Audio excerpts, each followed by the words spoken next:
করে যে পরিচয় আল্লাহ দিয়েছেন সেগুলো আমরা দেখলে আমরা বুঝতে পারবো যে আজকে রজনী মানব জাতির জন্য আল্লাহ কত বড় নিয়ামত দিয়েছেন। আল্লাহ বলছে সমগ্র পৃথিবীর যত সোনা দানা আছে, হীরার খনিতে যত হীরা আছে, সোনার খনিতে যত সোনা আছে, সব তোমরা এক জায়গায় জমা করো।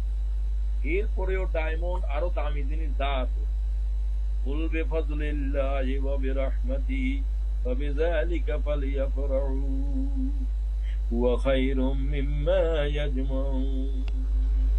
বলো পৃথিবীর মানব জাতিকে, উম্মতে মুহাম্মদীকে বলো, তাদের উচিত কোরআন কোরআন আল্লাহ তাদের জন্য কত বড় অনুগ্রহ, কত বড় দয়া, উহার জন্য তারা উহা পেয়ে যেন আনন্দ করে, ঈদ করে, খুশি করে। কতদিন আল্লাহ তাম জিন্দিগিও যদি খুশি করস, আল্লাহ তার কোরআন শরীফের এক আয়াতের খুশি ঈদ সম্পূর্ণ হবে না। এরপরে বললেন হুয়া খায়রুম মিম্মা ইয়াজমাউন, সমগ্র পৃথিবীর যত সোনা দানা রূপা যা আছে সব কোরআন শরীফের এক আয়াতের কাছে অকিঞ্চিত। কোরআন শরীফের এক শব্দের দাম এর চাইতে অনেক বেশি। এই জাতির দৌলত আসতেছে এই রজনীতে। সুবহানাল্লাহ। সুতরাং আমি আর সেদিকে যাচ্ছি না। এই বিষয়ের উপরে যদি কথা বলা হয় তো বলার পর বলাই চলতে থাকবে। আমার যতটুকু ক্ষুদ্র এলেম আছে লাইলাতুল কদর পুরা শেষ হবে শুধু এই বর্ণনা করতে। আল্লাহ যেটা বললেন যে যেটার ভিতরে 1000 মাসের বুজুর্গি আর বরকত, দিনে ইবাদত এরকম, রাতে জিহাদ, দিনে জিহাদ রাতে কিয়াম, এই জাতের ইবাদত 84 বছর 83 বছর 4 মাস পর্যন্ত লাগাতার ইবাদত করলে যা আজকে রাতের শুধু ইবাদতের দামই এর থেকে বেশি। সুবহানাল্লাহ। ভাইদেরকে বলছি এই রাতের যে হারালো, হুজুর বলছে তার হারা বাড়া কি সর্বহারা। হাদিসের লব্ধ হলো সর্বহারা। মান হুরিমাহা ফাকাদ হুরিমাল খায়র কুল্লুহু। যে রাত্রে হারাই ফেলছে সে তার হারাইবার কিছু নাই, সব হারাই ফেলছে, সব হারাই ফেলছে, সব হারাই ফেলছে। ওয়ালা ইউহরামু খায়রা ইল্লা কুল্লু মাহরুম। কোন হতভাগ্য ব্যক্তি ব্যতী রেখে কেউ লাইলাতুল কদর হারাবে না। এটার উপরে আল্লাহ তাআলা কোরআন শরীফে সূরা নাযিল করে সাবধান করলেন, তোমরা এই রাতে, রাসূলুল্লাহ সাল্লাল্লাহু আলাইহি ওয়াসাল্লাম বলেন, তোমরা এই রাতে কদর দানি করো, এই রাতেরকে ইবাদত বন্দেগীর ভিতরে জাগ্রত রাখো, জীবন্ত রাখো। প্রিয় ভাই বোনেরা, এই রাতের বরকত থেকে কারা বঞ্চিত হবে সেটা আগে বললাম, নেগেটিভটা আগে বলতেছি। ইবনে আব্বাস থেকে বর্ণিত, নবী আরবি বলেন এই রাতের বরকত থেকেও তারা বঞ্চিত। মুশরিকিন ওয়া মুশাইনিন, যাদের ইমানের ভিতরে শিরিক আছে, যারা মানুষের প্রতি হিংসা পরায়ণ। হিংসারে এত কিছু যে ইসলাম এত খারাপ জানে। হিংসা হলো আরেকজনের কাছে কোন জিনিস আল্লাহ তারে কেন দিল, এই তার যুদ্ধ, এই তার হিংসা। দুইটা হিংসারে বৈধ বলা হয়েছে, জায়েজ আছে, সওয়াব আছে।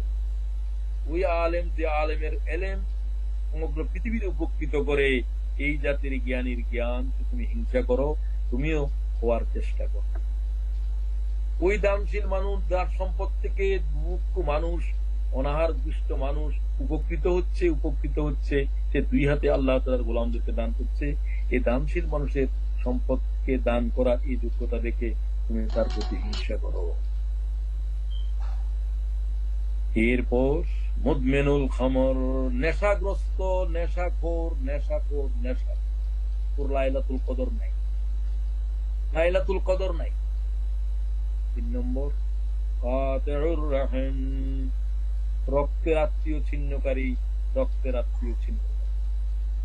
ভাইয়ের লয় কথা বলেন, বোনের লয় কথা বলেন। এমন জালেম আছে যে মার সাথে কথা বলে, বাপের সাথে কথা বলে। এরপরে হলো ওই ব্যক্তি তার মাতা পিতাকে আকুল ওয়ালিদাইন, মা বাপের কষ্ট দানকারী, এটার জন্য খোদার জান্নাত হারাম, কিছু জানে না। রাসূলুল্লাহ বলছে এদের জীবন্ত আগুনে ফেলে দাও। তার উপরে তার মা বাপ অসন্তুষ্ট। রাসূল সাহাবীকে বলছিলেন, আলকামাকে, যে ঈমান নসিব হচ্ছে না, মা বললেন যে হুজুর আমি তারা ক্ষমা করবো না, তারা আগুনে জ্বালা যাও। তখন জ্বালায় দেওয়ার জন্য রাসূলুল্লাহ আগুন জ্বালাচ্ছিল, তখন মা বলছে, ইয়া রাসূলুল্লাহ, আমি আমার বাচ্চারে মাফ করে দিলাম। তখন সে কলমা পড়ে। রাসূলুল্লাহ জীবন্ত আগুনে জ্বালা দাও। বুঝতে পারছেন? আপনি কি লাইলাতুল কদরের কথা কোন, কি সওয়াবের কথা কোন? আপনার তো মূল বন্ধ। হাজার হাজার লাইলাতুল কদরের বরকতের চাইতে তোমার মা বাপ, এক মা বাপের একটা শব্দ, কারণ মা বাপের খেদমত এটা ফরজ, লাইলাতুল কদর ইবাদত হলো সুন্নত, নফল। হাজার হাজার নফল ফরজের সামনে দাঁড়াতে হবে। তুমি কি জানো যে মা বাপের দিকে একবার নজর করলে একখান কবুল হজের সওয়াব, সুবহানাল্লাহ, কবুল হজের সওয়াব। আল্লাহর সাহাবী বললেন, হুজুর, আমি যদি 100 বার আমার মায়ের দিকে তাকাই তো 100 কবুল হজের সওয়াব হবে। সে মাকে আঘাত করো, সে বাবাকে আঘাত করো, দুর্ব্যবহার করো, কি জাতের চালেন তুই? আল্লাহ আমাদেরকে মাফ করে দেন। এই জাতের অপরাধী যারা আছো তারা তওবা করো। মায়ের কিছু তওবা আছে, এগুলা পরিশোধ করে করতে, যেমন কারো টাকা আছে চুরি করে নিয়েছো, মুশকাইছো, এগুলা এটার কাছে পৌঁছা দিতে হবে। আমানত খেয়ানত করছো, পৌঁছা দিতে হবে। পৌঁছানো হলো তওবা। মাতা পিতার হৃদয়ে আঘাত দিচ্ছ, তার কোন ক্ষমা নেওয়া না নেওয়া পর্যন্ত তোমার কোন তওবা নাই, তওবা নাই। আল্লাহ মাফ করে দেন আমাদেরকে। যদি না থাকে দুনিয়া, তাহলে অথবা তাদের জন্য সৎকার করো, তাদের জন্য দোয়া করো, এগুলা করে ক্ষমা চাও। والذين إذا فعلوا فاحشة أو ظلموا أنفسهم ذكروا الله فاستغفروا لذنوبهم। কোন নাফরমান যদি এই জাতের গুনাহ করে ফেলো, তাহলে সাথে সাথে তওবা করো, গুনাহের স্মরণ করো, আর বলো, ওয়া ইয়াগফিরুয যুনুবা ইল্লাল্লাহ, আল্লাহ ছাড়া মাফ করার কে আছে? আমারে আমি ক্ষমা করতে পারবো? অপরাধী আমি কি করে ক্ষমা করব? আল্লাহ বলছে, আমি ছাড়া ক্ষমাকারী নাই, ক্ষমাকারী নাই, ক্ষমাকারী। ওয়া ইয়াগফিরুয যুনুবা ইল্লাল্লাহ, আল্লাহর এই কথা বলো, আল্লাহ তুই ছাড়া ক্ষমাকারী নাই, আল্লাহ আমাদের কাজকে রজনীতে ক্ষমা করে দাও, এই মুহূর্তে ক্ষমা করো। পরবর্তীকার আমি আর এই গুনাহ করবো না, গুনার জন্য লজ্জিত, গুনার জন্য আমি অপমানিত, আল্লাহ তাআলা আমি নিজে লজ্জিত হয়ে গেলাম, আর গুনাহ না করার কসম। ওয়ালাম ইউসিররু আলা মা ফাআলু, যে গুনাহ করেছে সে গুনার উপরে আর বাড়াবাড়ি করে না। ওয়া হুম ইয়ালামুন, তারা জেনে বুঝে আর গুনার উপরে ইসরার করে না। এই জাতের লোকদের ক্ষমার শুভ সংবাদ কোরআনের পাকে আল্লাহ ঘোষণা। যদি তোমরা এরকম তওবা করো, ইল্লা মান তাবা ওয়া আমানা ওয়া আমিলা আমালান সালিহা, সূরা ফুরকান 70 আয়াত। এইরকম ব্যক্তি যদি খালেস অন্তঃকরণে গুনাহ থেকে তওবা করে, যেগুলা বললাম, এই গুনাহগুলোর থেকে বিশেষভাবে তওবা করতে হবে। শিরক থেকে, মাতা পিতাকে কষ্ট দেওয়া থেকে, হিংসা থেকে, আত্মীয়তার সম্পর্ক ছিন্নকারী থেকে, এই সমস্ত, এবং নেশা, শরাব, গাঁজা, আজকের এই মুহূর্তে আলোচনা শোনার সাথে যদি আল্লাহর কোন গোলাম থাকো, এই মুহূর্তেই তওবা করো। আল্লাহ তাআলা আমাদের তওবা নসিব করো। আমানা ওয়া আমিলা আমালান সালিহা, যে গুনাহকে মাফ করবে না আল্লাহ বলছে শিরক, সেই গুনাহও যদি তওবা করো আল্লাহ বলছে, এবং আবার ঈমান আনো, ওয়া আমানা, এবং আবার আমল করো ভালো, এবং সদকা করো, কিছু ভালো আমল করো, তাহলে আল্লাহ তোমার গুনাহ এটারে নেকি দিয়ে বদলাই দেবে। সুবহানাল্লাহ। বিচার করছি না যে এটারে আল্লাহ করে এটারে নেকি বানাই দিব। সুবহানাল্লাহ বলে, সুবহানাল্লাহ, কি কথা বলে আল্লাহ কোরআন শরীফে। তার মানে তওবাকারী গুনাহ এটারে নেকি বানাই কেমনে? যতবার এই গুনার কথা মনে করে ততবার কাঁদে, যতবার গুনার কথা মনে করে ততবার কাঁদে, শর্মিন্দা হয়, ততবার তার নেকি হইতে থাকে, নেকি হইতে থাকে, নেকি হইতে থাকে। গুনাহকে আল্লাহ নেকি বানা দিচ্ছে। আমালান সালিহা ফাউলাইকা ইউবাদদিলুল্লাহু সাইয়্যাতিহিম হাসানাত ওয়া কানা আল্লাহু গফুরার রহিমা, আল্লাহ গফুর হয়ে ক্ষমা করে দিয়েছে, রহিম হয়ে গুনাহ এটারে নেকি দিয়ে বদলাই দিয়েছে। আমরা এই রাতের মধ্যে কি কাজ করব? এত মালায়েকা জমিনের উপরে আসতেছে, এত দয়া, আল্লাহ তাআলা হাত দুটো তুলতে হবে। গর্বরিদি পাহাড়ের আদর কুদায়ে সাদি কর গর্বরিদি পাহাড়ের আদর কুদায়ে চন্দ্রে গুঞ্জত কিসমতে একে রুদায়ে। तमाम পৃথিবী যদি ডুবে যায় আল্লাহ তাআলার বৃষ্টি, তোমার কি লাভ যদি তোমার ভাণ্ড না বসে, যদি তোমার দুইটা হাত না উঠে? তোমার জন্য তো এক কাতরাও নাই। বরবরিদি পাহাড়ের আদর কুদায়ে চন্দ্রে গুঞ্জত কিসমতে একে রুদায়ে। তোমার জন্য তো এক ফোঁটাও নাই, একদিনের পানিও নাই, অথচ পানি তামাম পৃথিবীর ডুবাই দিচ্ছে। প্রিয় ভাই বোনেরা, আজকের দিকে প্রথম করণীয় তো এটাই, আল্লাহর কাছে এই নিয়ামতের গ্রহণ করার জন্য তোমার দুইখানা হাত আল্লাহর দাঁতের কাছে উঠাও, তোমার মাথাকে আল্লাহর কাছে লুটিয়ে দাও। তুমি আল্লাহ তাআলার হুজুরে সুজ্জাদাও ওয়া কিয়ামা, কিয়ামের ভিতরে আর সিজদার ভিতরে রাত শেষ করো। আল্লাহর কাছে দুইটাই প্রিয়। ওয়াল্লাযীনা ইয়াবিতুনা লিরাব্বিহিম সুজ্জাদাও ওয়া কিয়ামা, সিজদার ভিতরে দাঁড়িয়ে থেকে থেকে রাত অতিবাহিত করে। ও আল্লাহ তাআলা পয়গম্বর কিভাবে দাঁড়ালো? মা আয়েশা বলছেন, রমজান শরীফের শেষ দশক এসে গেছে, নবী পাক সাল্লাল্লাহু আলাইহি ওয়াসাল্লামের অবস্থা কি, আল্লাহ রাসূলের কি অবস্থা, মা আয়েশা থেকে শুনে। তিনি তো দেখেছেন, তিনি হুজুরের সাথে ইতিকাফও করেছেন আলাদা আলাদা ক্যাম্পে। তিনি বলেন, নবী পাক সাল্লাল্লাহু আলাইহি ওয়াসাল্লাম আখেরি দশক যখন এসে যেত সপ্তাহে ইবাদত করতেন, আখেরি দশক কি অবস্থায় কাটাতেন এটা বেশি গুরুত্ব, এদেরকে সেটা বুঝতে হবে।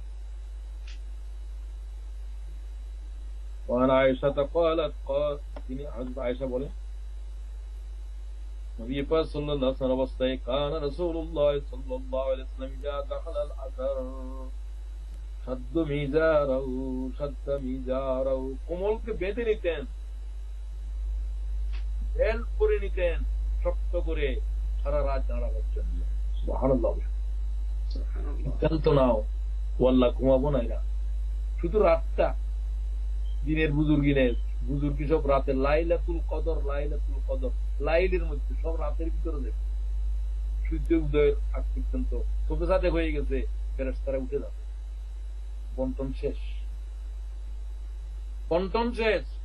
সূর্য অস্তের সাথে সাথে দাঁড়াই যাও, ফরজ নামাজ আদায় করো, যেগুলো যেগুলো দরকার, তারপরে মেয়ে সবকে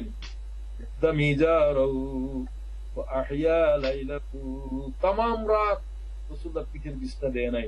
মা আয়েশা, ইমাম বুখারী হাদিস বর্ণনা করেছেন। রাসূলুল্লাহ আহলকে ঘুমাতে দেয় নাই, ঘুম নাই। হুজুর বলছে, ঘুমের রাত নাই। এক মুহূর্ত রাত অতিবাহিত করতে পারবে না নিদ্রায়, অসুস্থ হলে ভিন্ন। কারণ এই রাতটা এমন যে তুমি আল্লাহরে ডাকো যে এই রাত এটা আল্লাহ তোমারে ডাকে যে রাত, সেটা আল্লাহ ডাকি ডাকিব। মাইয়াদউনি ফাস্তাজিব লাহু মাইয়াসআলুনি ফাউতিয়া লাহু মাইয়াগফিরুনি ফাগফির লাহু। আমার কাছে কি তোমার চাওয়ার কিছু আছে? আমি দেওয়ার জন্য আছি। আমার জন্য কি তোমার কাছে কোনো দরখাস্ত আছে?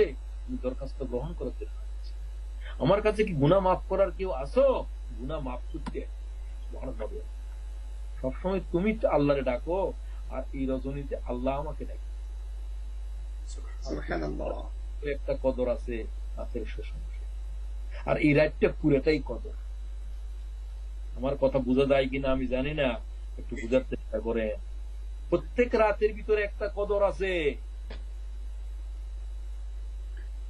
সাহাবীদেরকে জিজ্ঞাসা করলেন, তোমরা কি জানো সে মূল্যবান সময়টি কোন সময়?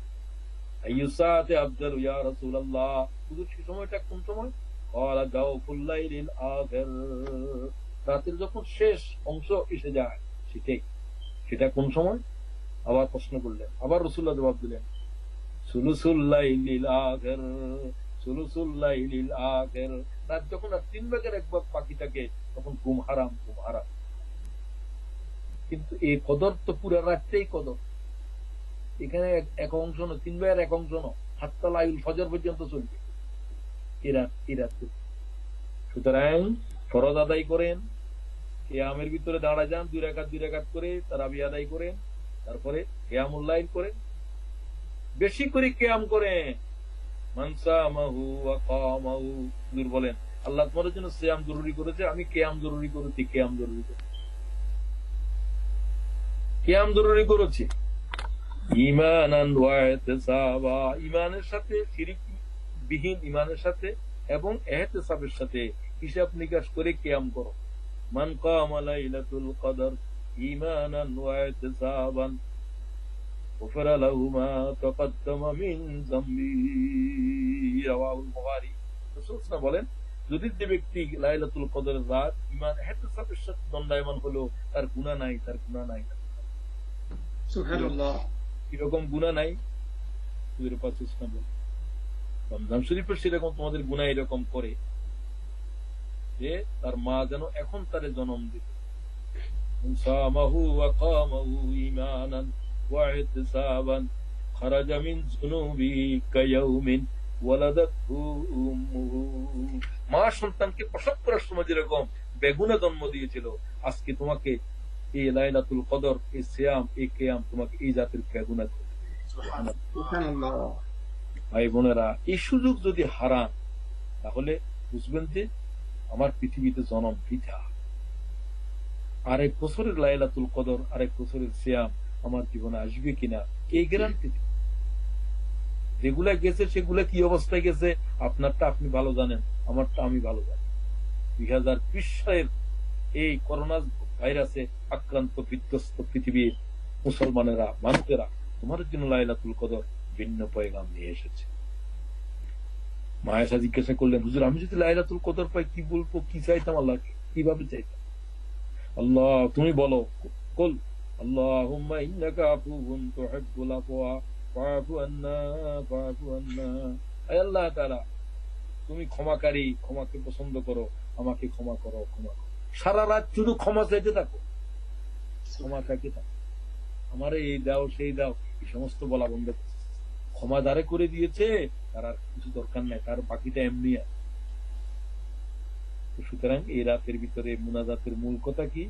আল্লাহুম্মা ইন্নাকা আফুউন তুহিব্বুল আফওয়া ফাআফু আন্নী ইয়া কারীম। আল্লাহ আমারে মাফ করে দেন। এটাকে আর সহজও বলতে পারেন, আল্লাহুম্মা গফিরলি ওয়া লিওয়ালিদাইয়া, আল্লাহ আমারে মাফ করেন, আমার আব্বা আমারে মাফ করেন।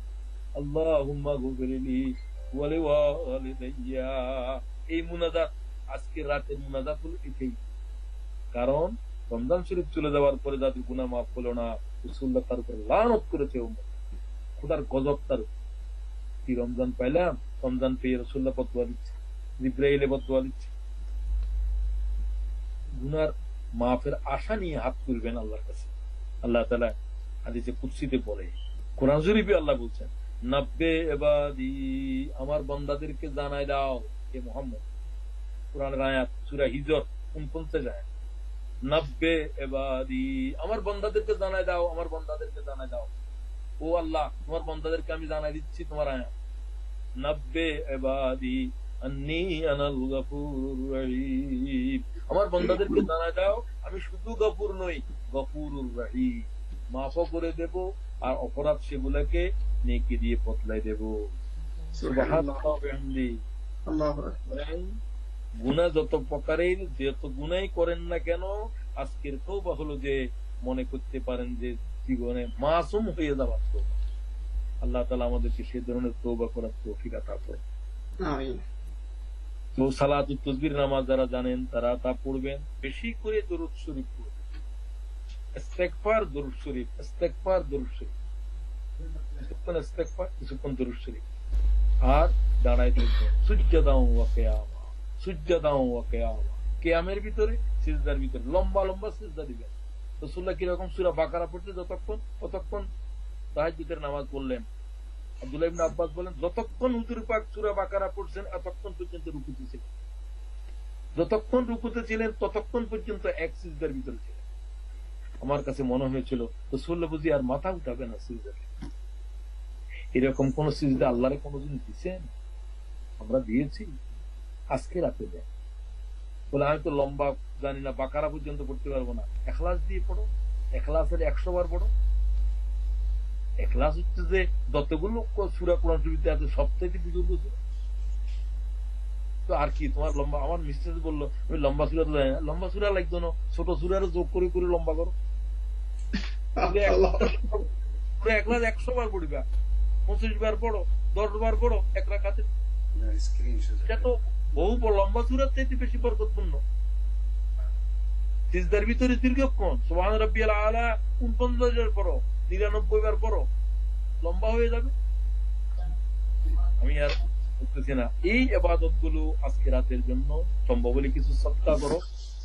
করোনা ভাইরাসে আক্রান্ত পরিবার আছে, উপক্রান্ত আছে, তাদেরকে কিছু দান করো বিভিন্ন ভাবে আজকে রাতের ভিতরে।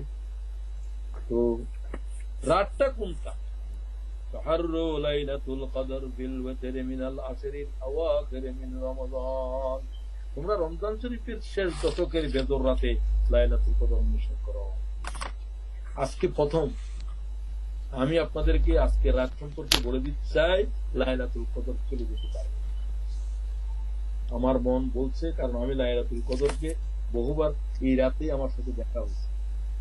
আমি আপনাদেরকে বলতে চাই, আল্লাহর ওয়াস্তে আপনারা 21-এর রাতকে গুরুত্ব দেবেন আর 27-এর রাতকে গুরুত্ব দেবেন বেশি। যাক, আমরা সেটা না করে বেজর রাতগুলো আর সম্ভব হলে 10 রাত প্রত্যেকটাই, 10 রাত প্রত্যেকটা যারা পারবেন না তাদের জন্য বেজর রাতের উপরে গুম হারাম, গুম হারাম। তানাজ্জালুল মালাইকাতু ওয়ার রূহ, আল্লাহর অসংখ্য ফেরেশতা জমিনের উপরে আসবে, আপনাদের সাথে মোলাকাত করবে। তারা আমিন বলে আপনার মুনাজাতের ভিতরে, আমিন বলতে থাকে। তারা মুসাফা করে। যখন আপনি দেখবেন যে আপনার মুনাজাতের ভিতরে আপনার শরীরের শিহরণ আসতেছে, বুঝবেন যে ফেরেশতারা আপনার সাথে মুসাফা করতেছে। এবং হাদিস শরীফে বর্ণিত আছে, ফেরেশতারা মালায়েকারা এত বেশি আসে যে তারা ইবাদতকারীদের সাথে মুসাফা করে এবং তারা তাদের দোয়ার ভিতরে আমিন আমিন বলতে থাকে। সুবহানাল্লাহ। এটা আর কোন রাতে ঘটে না, আজকে রাতে শুধু ঘটবে। আসুন আলোচনাকে আর দীর্ঘ না করে, এটা ইতিহাস সৃষ্টি হওয়ার রাত। এই রাতের এক একটা মুহূর্ত, it is the time to born history. মানব ইতিহাসের সবচেয়ে বড় ইতিহাস এই রাত্রের সৃষ্টি হয়েছিল কোরআন নাযিলের মাধ্যমে। এই কোরআনই হাজার ইতিহাস। সুতরাং এটা কোরআন নাযিলের শুধু মাস নয়, এটা ইতিহাস সৃষ্টির রচনা। আমি আর কথা বলতে পারছি না, আমি যেটা আসতে গেছি, সময় অনেক চলে গেছে। তো আমি ভাই বোনদেরকে বলতে চাই, খুব গুরুত্বপূর্ণ দিনে যদি আপনাদের না আসে, সময় থাকলে প্রশ্ন করবেন, তা না হলে আপনারা আরো জেনে নেবেন। আমি যতটুকু সম্ভব প্রশ্ন আসতে পারে এমন কথা রাখি নাই, বলার চেষ্টা করেছি। ফেরেশতারা আজকে আপনাদের সাথে কি করবে শুনুন। ইযা কানা লাইলাতুল কদরে নাযালা জিবরিল, জিবরাইল সমস্ত মালায়েকার মুআল্লিম, في كفوة من الملائكة يصلون على كل عبد قائم أو قاعد يذكر الله عز وجل।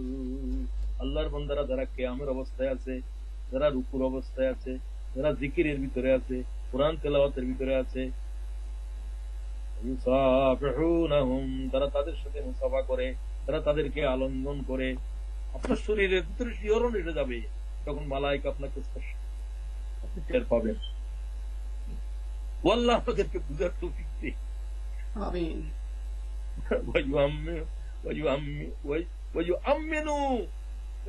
আমিন বললেন আলা দুআইহিম, তাদের দোয়ার ভিতরে হাত তুলে যখন আপনি আসবেন, মালায়েকারা আপনার হাত তুলে আর বলতে থাকে ওয়ায়ুআমিনু, আল্লাহ তাআলা তাদের দোয়া কবুল ফরমা, কবুল ফরমা। আলা দুআইহিম হাত্তা ইয়াতলাউল ফজর, ফজর না আসা পর্যন্ত तमाम মালায়েকা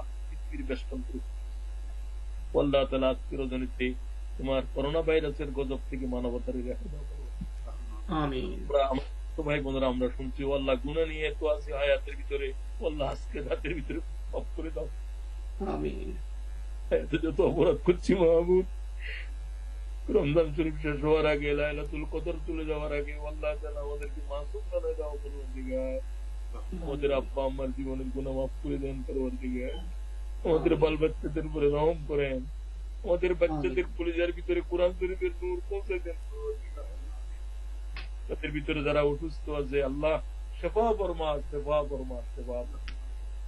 তাদের যে ধরনের মুশকিলাত আছে, অসুবিধা আছে ছেলেদের মেয়েদের জীবনে, আল্লাহ তুমি আজকে রাতে হল করো, আজকে রাতে হল করো, আজকে রাতে আজকে সমাধান করে দাও। আল্লাহ মানবতার ভাগ্য পাল্টে দাও, মুসলিম উম্মার ভাগ্য পাল্টে দাও। ইতিহাস সৃষ্টি হওয়ার এই রাতে আল্লাহ তাআলা মানবতার ইতিহাসকে পাল্টে দাও। কোরআন শরীফের বিজয়ের সূচনা করে দাও। আমিন। তারা এই কোরআন শরীফের জন্য জীবন দিল, শহীদ হয়ে গেল। কারাগারের অন্ধকার প্রকোষ্ঠে যারা তিল তিল করে জীবন দিচ্ছে, ও আল্লাহ তাআলা আজকে রাতের বরকত তাদেরকে, তাদের আহালদেরকে মুক্ত করে দাও। আমার বন্ধু মোল্লা তাহের ভাই কয়েকদিন আগে, দুই তিন দিন আগে ইন্তেকাল করলেন। আল্লাহ তুমি তার খবর কে রিয়াজুল জান্নাহ বানাই দাও। আল্লাহ তাআলা আমার দ্বীনের আন্দোলনের জীবনের এই আমার বড় মুরব্বী, আল্লাহ তাআলা তাকে হারিয়ে আমি যেন আমার মাতা পিতা হারিয়ে ফেলেছি। আল্লাহ তাআলা তুমি তার উপর রহম করো। আমিন। রব্বানা আলাইকা তাওয়াক্কালনা ওয়া ইলাইকা আনাবনা। যারা আজকের আয়োজন করলেন, যারা আজকে সময় দিয়ে শুনলেন, আমরা যারা বললাম, আল্লাহ তাআলা তুমি আমাদের সমস্ত আমলকে আল্লাহ তাআলা আমাদের নাজাতের জরিয়ার আমল হিসেবে কবুল করুন। আমিন। রব্বিল ইজ্জাতি আম্মা ইয়াসিফুন, সালামুন আলাল মুরসালিন, আলহামদুলিল্লাহি রাব্বিল আলামিন।